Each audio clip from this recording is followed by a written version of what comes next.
Hello, students. Today we will discuss the English poem I Will Embrace Only the Sun, written by the famous Telugu poet Tripuraneni Srinivas. The poem is also a part of the syllabus of BA Semester 4th of Punjab University, Chandigarh. The poem I Will Embrace Only the Sun is taken from the poet's collection of poems named Rahasyodyamam, which means secret moment. In this poem, the poet is making a passionate request to be original in our thoughts, actions, and behavior. He criticizes blind imitation in anything. In the beginning lines of the poem, I have always doubted the distinct shade of a face on another face. I always look down upon the mirror that makes man a mere reflection. So, in these lines, the poet shows his disliking for those people who imitate or try to copy others in their thoughts and actions. He compares such people to mirrors which don't show the real human beings and their faces but merely their reflections. So, according to the poet, a man loses his own individuality when he tries to imitate others. By doing so, he becomes a mere reflection. Reflection here stands for lack of identity and lack of originality.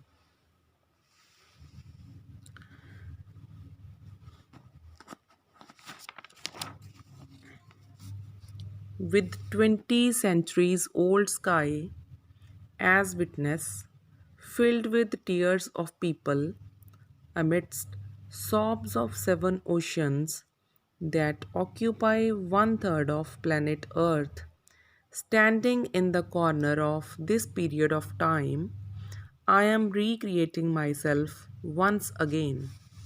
In this stanza, the poet uses powerful metaphors to illustrate the history of mankind.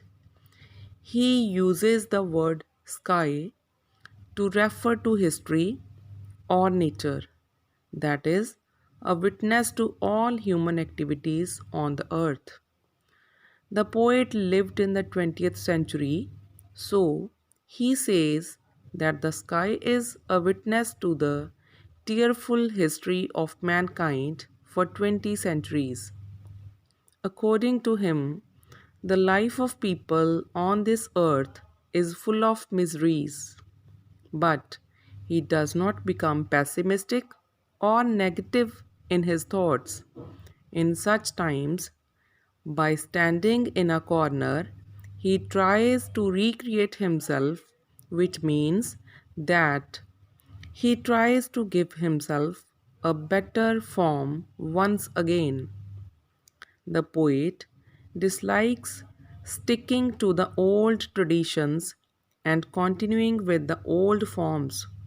He wants to create something new and adopt some new form. In the next lines, I always liked the song that defied total comprehension, where there is scope for imagination. I made a habit of rebirth again and again. Isn't birth a victory over death? Aren't ideas creators? So, in these lines, the poet tries to show his liking for creativity. The poet uses the symbols of song and rebirth. He believes in songs which have a scope of reinterpretation because The thing which is already clear in its meaning has no scope for the imagination to work. He has made a habit of rebirth again and again, means he always tries to find out newer and newer potentials in himself. So, finding new potentials is like rebirth for the poet. According to him, when a person tries to remain in the same form, it is a kind of death for that person. So, instead of sticking to old ideas or traditions, one must try to regenerate oneself because birth is always a kind of victory over death. In the next stanza, I never forgot the fact of a person being repeat of a poem being repeated by scores. I always resent the affront of men echoing emptily.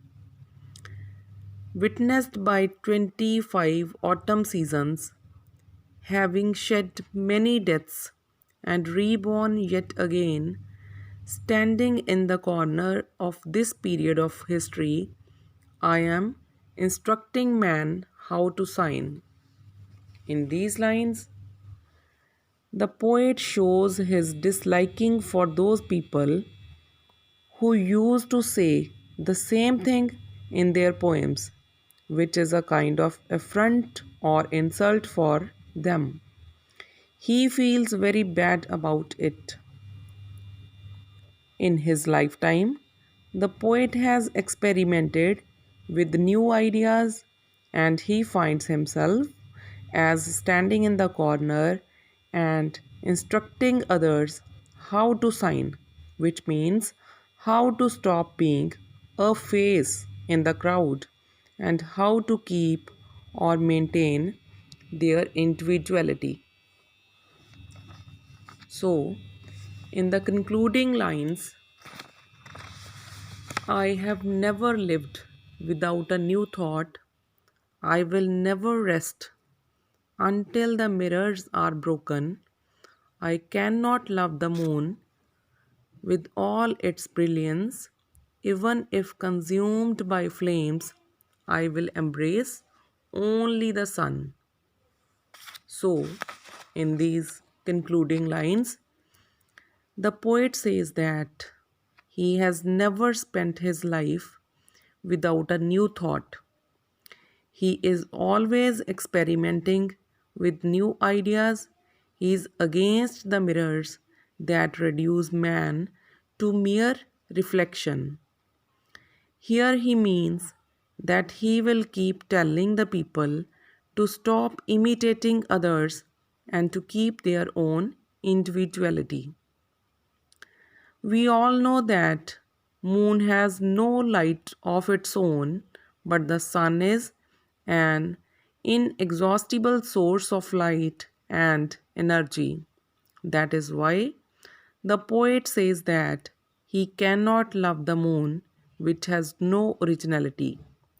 He will love only the sun which has nothing in it that can be called imitated. Here, the poet wants to say that he will keep creating new ideas of his own, even if he has to sacrifice his life for it. So, in this stanza, the poet uses the metaphor of sun to show originality and the metaphor of moon to talk about mere reflection. The title is derived from this line where the poet reconfirms his stand that he will embrace only the originality. On the whole, the poem is about the importance of originality and creating new ideas. It condemns the blind imitation of others. So, I hope that all the lines of the poem are clear to you now. Thank you.